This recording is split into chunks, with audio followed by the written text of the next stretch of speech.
हम आपको इस वीडियो में बताने की कोशिश करेंगे कि नैंड और नॉर गेट यूनिवर्सल गेट क्यों होते हैं। ठीक है, देखिए जैसे फॉर एग्जांपल आपके पास ए है,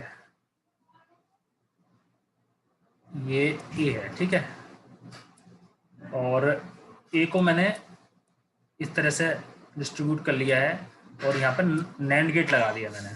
ठीक है, ये यानी दो जो रिक्वायरमेंट होती है ना इसके लिए, दो इनपुट की, दोनों ए ही है वो, यानी ये मतलब है ए बी नहीं है बल्कि ए ही है।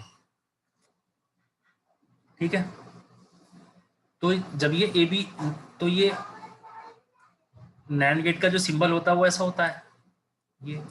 अब इसका आउटपुट कितना आएगा, कौन बताएगा मुझे यहाँ पर क्या आउटपुट आएगा? अगर ये, इसका मीनिंग समझे आप? इसका मीनिंग ये है कि ए है, ये जो ये भी ए है, ये भी ए है, बी नहीं है, यानी ये ए है और ये भी ए है। तो ए है तो यहाँ आउटपुट नैंड गेट लगा हुआ है, तो आउटपुट यहाँ पे क्या आएगा? हमारे जो बेसिकली गेट्स टोटल होते हैं, जो ऑपरेशंस होते हैं, वो 3 गेट्स पे डिपेंडेंट होते हैं, एंड और नोट। ठीक है, तो जितने अगर कोई गेट है उस गेट से, जैसे ये नैंड है, नैंड की बात कर रहा हूं मैं। ठीक है, जो बेसिक क्या होते हैं? बेसिक होते हैं एंड, जो हमने पढ़े थे, और ये जो है इनके मॉडिफाई वर्जन है नैंड नोर। एक होता और एक होता नोट, बस इसके अलावा और कोई नहीं होता बेसिक में। यानी जितने भी आप देख रहे हैं ना ये सब बने हुए हैं, नैंड, नोर, एक्सोर, और भी इसके आगे होते हैं। तो ये सब जो है ये किससे बनते हैं? इन 3 से बनते हैं। यानी अगर मैं ये प्रूव कर दूं कि जो मेरा नैंड गेट है, इस नैंड गेट से नोट भी बनना है इसी से, और इसी से जो है और भी ऑपरेशन किया जा सकता है, और इसी से एंड गेट का भी वर्क किया जा सकता है, तो ये ऑलराउंडर हो जाएगा। यानी हाँ, यहाँ की लैंग्वेज में से कहेंगे ये यूनिवर्सल गेट हो जाएगा। जैसे अभी मैंने आपको एक एग्जांपल बताया, इस तो एग्जांपल में हमने नॉट क्या गेट किया? की क्या कॉन्सेप्ट है? नोट गेट रिवर्स कर देता, यही तो कंसेप्ट है, इन्वर्टर को नोट गेट बोलते हैं। यानी जैसे ये ए है, नॉट गेट लगाया, इन्वर्टर बोलते हैं इसको, तो आंसर कितना आएगा? ए बार आएगा। तो यही, तो यानी ये जो वर्किंग है, ये एक वर्किंग हमने बार। इससे प्रूव की है। अभी देखो, इससे भी ए बार आ गया, इससे भी आ गया। कहने का मतलब ये है कि अगर मैं इसे ऐसा ना लिख के ऐसा लिख दूं कि यहाँ पर मैं ऑपरेशन थोड़ा चेंज करना मुझे पड़ेगा, नैंड गेट लगा दूं, ये नैंड गेट लगा दूंगा, तो यहाँ भी ए बार ही आ रहा है। देखिए अभी आपको बताया था मैंने। तो यानी ये प्रूव हो गया कि मेरा जो नैंड है ये नोट की तरह वर्क कर रहा है, नोट की तरह कर रहा है। 3 वर्किंग चेक करनी होती है। ठीक है, तो पहली वर्किंग चेक कर ली मैंने कि मेरा जो यस सर। नैंड है वो नोट की तरह भी वर्क करता है, नंबर 1। नंबर 2 कि मेरा जो नैंड गेट है ये और एंड की तरह वर्क करता है। अब इसको प्रूव करना है, तो उसके लिए हमने क्या किया? देखिए हमने इसके लिए ऐसा कर लेते हैं, क्योंकि हमें क्या प्रूव करना है? हमें प्रूव करना है इस बार, मान लिया और भी करना है और एंड भी करना है, 2 करने हैं, और एंड। नोट तो मैं कर चुका हूँ। ठीक है, तो एक तरह से मैं आपको टेक्निकली हेल्प के लिए बता देता हूँ, और का मतलब क्या होता है? प्लस होता है। यानी आपको एक तरह से क्या करना है? ए प्लस बी, ये चेक करना है। और एंड का मतलब होता है ए डॉट बी। मल्टीप्लाई।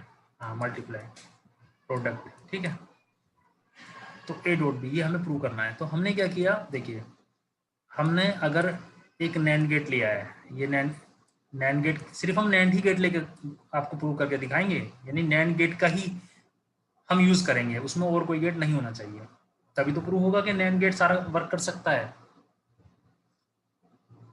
ओके, अब देखिए हमने क्या किया, हमने एक ए लिया यहाँ पर, और चूंकि यहाँ पर यूजुअली हम 2 इनपुट लेते हैं, वैसे एक भी लेते हैं लेकिन 2 के लिए हमने पढ़ा था, तो यहाँ से क्या आएगा? ये ऑपरेशन परफॉर्म करके अभी लास्ट पेज पे हमने देखा था, तो ए बार आया था। सिमिलरली अगर हम यही ऑपरेशन परफॉर्म करते हैं बी के लिए,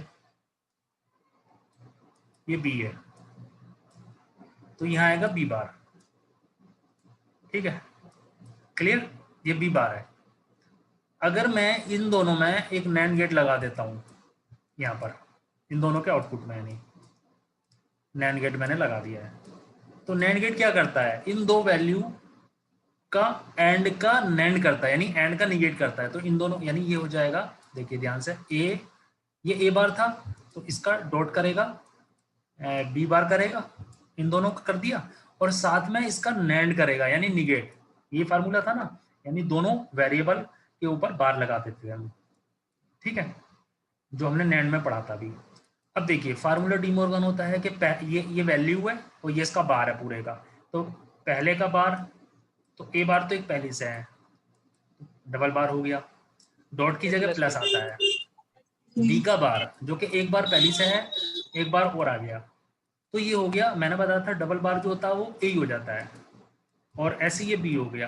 अब आप देखिए ये इससे मैच कर गया, यानी मुझे प्रूव हो गया, ये मेरा डायग्राम है। अगर एग्जाम में आपके सामने क्वेश्चन आता है 5 नंबर का कि नैंड गेट को और गेट प्रूव करिए या तीनों गेट प्रूव कीजिए, तो ये आप ऐसे लिखेंगे, जो मैंने बोला है उससे रिलेटेड लिखना है, और ये डायग्राम हो गया इसका।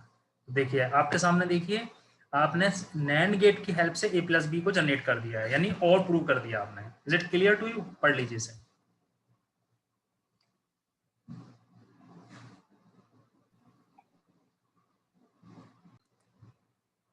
यानी ये आपका नॉट गेट की तरह वर्क करेगा, यहां पर मैंने बता दिया है।